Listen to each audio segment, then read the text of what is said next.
আমরা আমাদের জীবনে তিনবার প্রেমে পড়ি।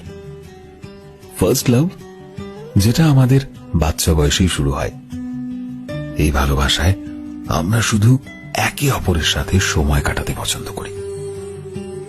এখানে আমরা কেউ কারো শরীর দেখে নয়, বরং একে অপরের সাথে খুশি থেকে একে অপরকে ভালোবাসি। এটাতে সম্পর্কের চাইতে বন্ধুত্বটাই বেশি হয়, যেটা ধীরে ধীরে আমাদের অনেক আপন হয়ে যায়। এই ভালোবাসায় মনে হয় যে এই মানুষটা কোনোদিনই আমাদের জীবন থেকে হারাতে পারবে না। কিন্তু বেশিরভাগ ক্ষেত্রে এই ভালোবাসাগুলো না ছোট ছোট কারণের জন্য শেষ হয়ে যায়, আর আমাদের ব্রেকআপ হয়ে যায় একটা সময়।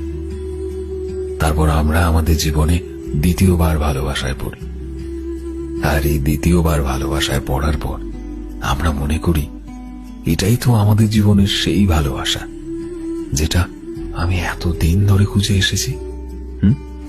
কি তাই তো? এই দ্বিতীয় ভালোবাসা যখন আমাদের জীবনে আসে, তখন সে নিজের সাথে আমাদের জীবনে অনেক শিক্ষা নিয়ে আসে, অনেক ধোঁকা নিয়ে আসে। এই ভালোবাসা আমাদের জীবনে কষ্টও কিন্তু নিয়ে আসে, আমাদেরকে ভালো মানুষ আর খারাপ মানুষের তফাৎটা বুঝতে শেখায়। এই সম্পর্কের শুরুটা দেখে মনে তো হয় এটা শেষ অবধি থাকবে, কিন্তু যত দিন এগিয়ে যায় আশা তত কমতে থাকে। এই সম্পর্ক না আমাদের একটা নতুন মানুষ বানিয়ে দেয়।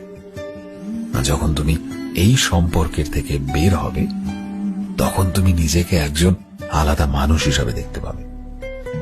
এই সম্পর্কে তুমি বড় হয়ে ওঠো, ম্যাচিওর হও। তুমি যখন এই সম্পর্কের থেকে বের হও, তখন তোমার মনে হয় যেন এই জীবনে তোমার দ্বারা আর কোনো প্রেমই হবে না। তারপরই আসে থার্ড লাভ। হ্যাঁ, ঠিক সেই সময় তুমি মনে করো যে এই জীবনে তোমার দ্বারা আর নতুন করে ভালোবাসা হবে না।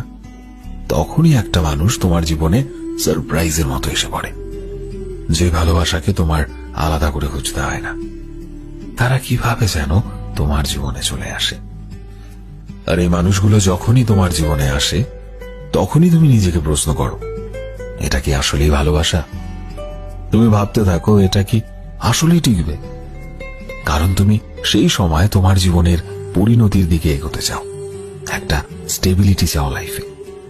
কিন্তু খুব তাড়াতাড়ি তুমি এটাও বুঝতে শিখে যাও যে এই মানুষটা আসলেই অনেক আলাদা।